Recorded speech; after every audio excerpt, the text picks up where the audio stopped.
Fired my father on a Thursday. 3 hours after the stroke. Security wheeled Dad out of the office in a hospital chair, Roman 4 still in his arm, badge clipped to a folder labeled Legacy Redundancy. I remember that label because I stole it off the printer tray while no one was looking. I was still in my intern badge then, still the coffee girl, still pretending I didn't know the man who just lost 30 years of his spine to corporate hemorrhaging. I let him go with a tote bag and a generic email that said wishing him the best in his future endeavors. He didn't get severance. He didn't get goodbye cake. He got a blood clot in his right eye and silence from the man who once promised to mentor him into retirement. That man, the one who said we're a family here while gutting payroll like a deer, was currently 2 seats away from me, talking about verticals and tech stack like the walls weren't about to collapse. Synergy between our two cultures is key, he said. Your board's enthusiasm is contagious. He still didn't know. Didn't know I changed my name. Didn't know I built Kine Industries off the scraps he tossed in the fire. Didn't know the young woman with the tight bun and quiet smile staring at the merger terms used to sit 3 floors below mopping blood off the company restroom floor after layoffs. He paused when the lead counsel said, effective immediately. All executive authority transfers to Kine. A beat, then 2, he looked at me. You're not, wait, you're the Kine? I looked at his tie. Gold silk. Same one from the photo I'd hidden in my father's medical folder. His hand trembled on the table. My assistant will email transition logistics, I said, voice smooth as glass. I'll be conducting exit interviews personally. His jaw opened like a cracked window. Your daughter owns a billion-dollar company. And for the first time in years, I let my smile reach my eyes. Correct, I said, and I just acquired yours. But the part that really mattered, I hadn't told him yet. That the patent his company buried, the one they said lacked market value, was mine. That I'd bought the building lease out from under them last week. That he had 15 days to vacate or pay me rent. I hadn't told him. What else I owned? Let him stew in uncertainty. Let him guess. Because this wasn't revenge, this was just the prologue. The first thing he did after the shock calcified in his throat was laugh, not joy, not humor. The laugh of a man watching the noose descend but still praying it's decorative. Okay, he said, shifting in his chair like the leather burned. This is a power move. I respect that, honestly, but let's be reasonable. The board will, they already voted, I cut in. Unanimously. Your stock dilution passed before you walked in. He blinked, that pause again. The one where men like him realize the world isn't made of handshakes anymore, it's made of signatures they didn't see coming. I stood slowly. Let the silence stretch until it curled like smoke around the glass walls of the conference room. He kept talking. I can advise, consult, take a temporary chairman role while you adjust. You're clearly ambitious, but acquisitions at this level require finesse. I built this company from. You built it from my father's lungs, I said, quiet and sharp. 30 years of work and you erased him like a typo. You don't get to rewrite now. That hit harder than I expected. His face paled in that corporate way like an Excel sheet just failed to save. But you're kind, he muttered. His daughter? I was the intern who cleaned your spilled bourbon off the HR desk after you called my father obsolete. He fell silent. For the first time in the man's life. I think he ran out of script. Then the door opened. It was Marla. His longtime secretary stooped now, still sharp as a blade in heels. She nodded at me, handed him a folder, and said, she owns your debt too, Gregory. He didn't move. Marla looked at me and whispered, took you long enough. I hadn't seen her in years, but she recognized me. Same eyes as my father. Same defiance, too. She had slipped me classified financials once back when I was still in college. Slid it under the bathroom stall during her smoke break. That spreadsheet sparked everything. The start of Kine Industries, the start of this. Gregory tried one last time. The voice turned desperate now, staccato with disbelief. You don't understand what this company means to people. And you don't understand what it meant to him, I said, but you will.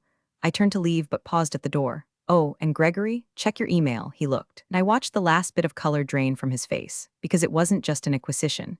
I had uploaded the suppressed research my father developed, the project they killed to slash costs, the one that predicted market shifts they all ignored. I gave it away, open source, free. The tech world was going to eat his bones by morning. I didn't slam the door on the way out. I wanted it to stay open so he could hear the applause from the new floor below, because the interns were watching. And this time they knew exactly who I was. The email was timestamped 3:47 p.m., subject line, reclamation. I'd scheduled it a year ago, automated the whole thing to deploy across every major industry channel the moment the last acquisition clause was signed. Dad's model, his life's work, was now public. And within 20 minutes the comments started flooding in. Where the hell was this data hiding? This just made half my portfolio look prehistoric. Whoever released this, thank you.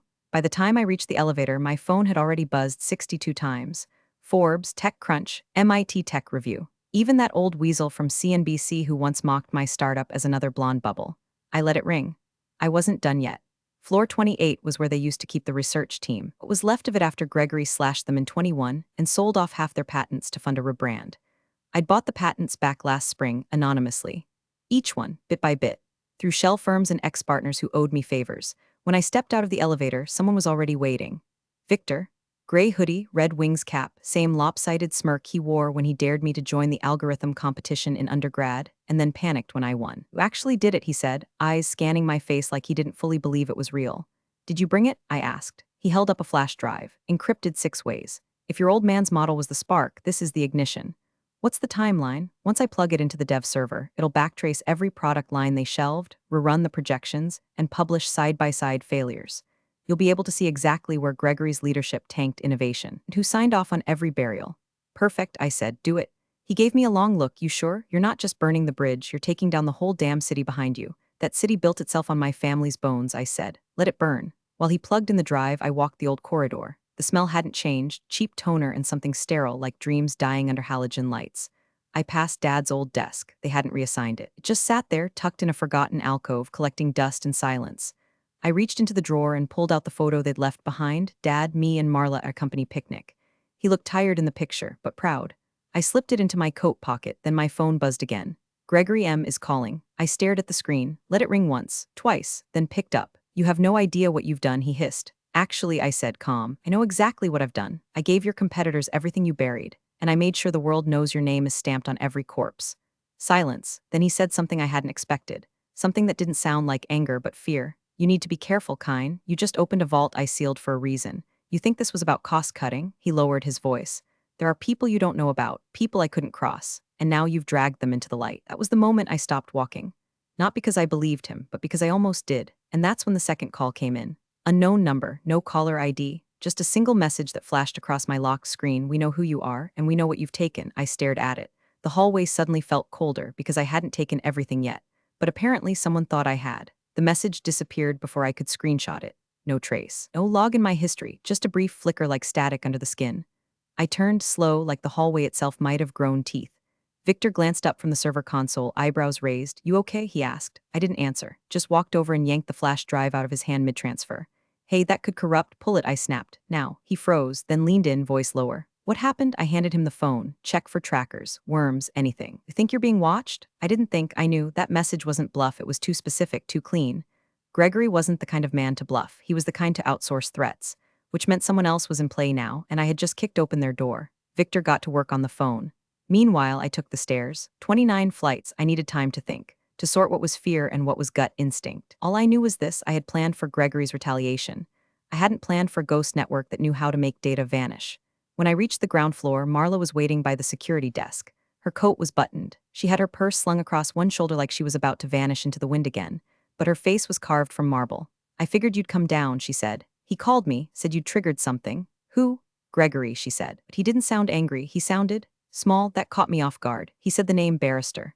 Her eyes met mine. "Does that mean anything to you?" My stomach dropped. Barrister. I hadn't heard that name in years, not since the research blackout. Not since Dad came home white-knuckled, whispering about internal blackrooms and off-ledger funding. He said it once like the word tasted sour. Barrister. I thought it was code. Maybe a dead project, a competitor. But I dug for years and never found a thing. Until now. "Where's the paper archive?" I asked. Marla's lips tightened. "They gutted it last year. Digital only now." "But someone like Gregory," I said, already turning toward the back elevators, "he'd keep originals. Hidden for leverage, and I knew exactly where he would have stashed them. His private sublevel, officially decommissioned after the last round of downsizing. Unofficially, still wired for power. Still guarded by a biometric lock." I took Marla's badge. She didn't argue, just handed it over and said, "There are files they told him to burn." He didn't. He kept copies. Why? Because someday, she said, he knew someone smarter than him would come looking. I took the freight elevator alone, no music, just the mechanical groan of old cables and my heart pounding like a war drum. Sublevel B3. The doors creaked open into darkness. Smelled like mold and metal and secrets with teeth. There were 2 doors, one marked storage, one unmarked, keypad only, and under that keypad, a strip of tape. A handwritten code, Kine. My fingers trembled as I punched it in. The door clicked open, and inside rows of boxes, a wall of paper, printed spreadsheets, thermal photos, diagrams, old ID cards, and dead center on a rusted metal table sat a manila envelope with my name on it. Not Miss Kine, not to whom it may concern. Just Lena, my real name, in my father's handwriting. The air in the room pressed down like wet wool.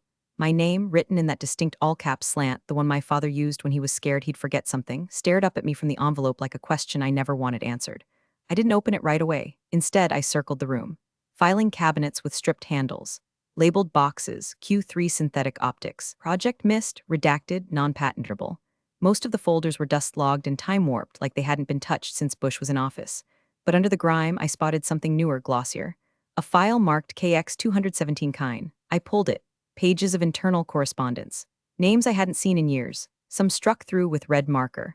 One memo was dated the same week my father collapsed at his desk. Subject contingency if subject Kine fails to comply with NDA 91. And below that, scribbled in Gregory's handwriting, use barrister protocol, no leaks, no noise. My throat dried out like someone flipped the furnace on inside me. Subject Kine, that wasn't a typo, that was designation. And if he fails to comply, they'd had a plan, not just to fire him, to erase him. I went back to the envelope, peeled the seal like it might detonate. Inside was one single page, folded once. No watermark, no official header, just a message. Lena, if you're reading this, it means they broke containment. I kept the original drives off-site, not for safety, for you. I know what they're doing with Mist, I couldn't stop it, but you still can. Trust no one wearing a badge, not even the ones who remember your birthday. I'm sorry, for all of it. Dad, there was something taped to the bottom of the letter, a keycard. Old style, unmarked, but with a handwritten number on the back. Silo 9, I'd never heard of it, and I'd heard of everything. Suddenly the lights flickered, once, twice, then off. My instincts screamed. I grabbed the folder and the envelope and ran. Back through the door, up the service stairs. Elevator was dead, of course, and into the stairwell just as I heard footsteps down in the corridor I'd just left. Not running, not rushing, just one steady pair, following. I didn't stop until I was back in the executive lobby. Victor was waiting, face pale, breath short. They accessed your phone, he said. I found residual code, ghost packets. Someone's monitoring you in real time. How? It's not them, not Gregory's team. This is deeper, protocol-level access. Someone gave them a backdoor. I didn't hesitate. Shut everything down, no more drives, no more networks. If we're still clean, we go analog from here on. Victor nodded and pulled the battery from his phone without another word. I did the same. Marla joined us by the windows, carrying a battered briefcase. Wasn't sure you'd make it back up, she said. I handed her the letter. Her face didn't change. She just said, then you're almost there. Where's Silo 9? She closed her eyes for a long second, like it hurt to remember. Not where, she said finally. When I blinked. What, you'll see, she said, and handed me a key she wasn't supposed to have. Rusted, real metal, with a tag that said ARK. Then she added one last thing. They tested Mist on your father. And suddenly I realized I had no idea what my revenge had actually started. He wasn't supposed to survive. That was the first thing Victor said when he decrypted the drive hidden inside the ARK key. Not a flash drive, not a card. Damn cassette-sized microtape embedded in the briefcase hinge, like Cold War spy gear. We had to drive 3 hours to an off-grid cabin in Huron County just to find hardware old enough to read it. Victor sat cross-legged on the concrete floor while the analog reader ticked like a metronome from hell. I watched through a haze of disbelief as each file scrolled past on the small black and green terminal. Line after line of clinical logs. Data batches labeled MIST-COG and Neurophase Roman 3. The name appeared over and over again, stamped at the top of each report. Kine Walter, Subject 17A, status, partial retention, involuntary compliance, memory drift present. They used him, not just silenced him. They injected him with something. MIST wasn't just a project. It was a neurological weapon masquerading as innovation, an AI-laced cognitive tether that manipulated perception, suppressed memory, rerouted thought. And my father had been the test bed. Victor ran a side scan for the lab referenced in the files. Silo 9 wasn't an archive. It was an off-book facility disguised as a mothballed logistics warehouse 2 counties east, built into a hillside, on no maps, no zoning record. But the electrical bill was quietly paid, monthly, by a shell company I traced back to Gregory's signature. And I had just legally acquired every asset under that name. Victor glanced at me. You're not going there alone. You're not coming, I said. If what's in there is still active, it doesn't just record. It infects. Then we nuke it, he said. I shook my head. Not yet. I need to know what they did to him. I need to see it with my own eyes. He didn't argue. Just handed me a bag, analog camera, Geiger meter, bolt cutters, an old-school SAT phone, and said, if you don't call by midnight, I burn it all. We didn't hug. Weren't that kind of story? I reached the gate at Silo 9 just after dusk. Steel, rust, no keypad, just a circular slot the size of a bottle cap. I slid the ARK key into it, a groan. Something inside shifted. The gate opened. The inside was darker than night. No electricity, no sounds but my breath and the drip-drip of water from somewhere deep inside. My flashlight cut across what looked like an old decontamination chamber, peeling hazard signs. Wires like vines, mold feathering across the floor tiles. The hallway split left and right. I chose right. Every door was locked until I reached the 6th one. The handle turned. Inside, a room no bigger than a gas station restroom. One steel table, one chair, and on the wall, photos, hundreds of them, my father. Younger, older, hospital bed, office, with me, without me, some of them. I didn't even remember being in, and then I saw it. A video monitor. Still warm, still glowing, faint green. The feed started playing the moment I stepped inside, and there he was, my father hooked to something, not fully conscious, speaking in bursts. If she finds this, tell her I never forgot, even when they tried to make me forget. My legs buckled. I dropped to my knees in front of the screen. They said it was progress, that we'd be the bridge. They were lying, they always were. I hid it in the white door. She'll know which one. Tell her the mirror isn't a mirror, it's the lock. The screen cut to static. And then, just before it died, another voice. Not his, low, mechanical, like a filtered echo. Subject activity detected. Proxy breach acknowledged. Deploy recovery. And then the lights came on. I wasn't alone. The fluorescent snapped awake with a sound like bone breaking under boot. For half a second, I couldn't see, blinded by sterile light. Flickering kind you only find in morgues and places meant to forget time. I turned slowly, every nerve screaming in directions I couldn't name. The hallway behind me empty, still. Then a sound, not footsteps, not breathing, scraping, metal dragging across concrete, deliberate, rhythmic. I pressed my back to the wall and held my breath, reached into my bag, no weapon because that wasn't the kind of danger I expected. Just a camera, just a bolt cutter, just a name I was trying to resurrect from memory's grave. And then, out of the far end of the corridor, something moved. Not a person, not exactly. A figure in a white hazard suit, face hidden behind a mirrored visor, hands tucked behind its back like it was inspecting the hallway it already owned. It didn't walk. It tilted, gliding with a stiffness that didn't match human anatomy.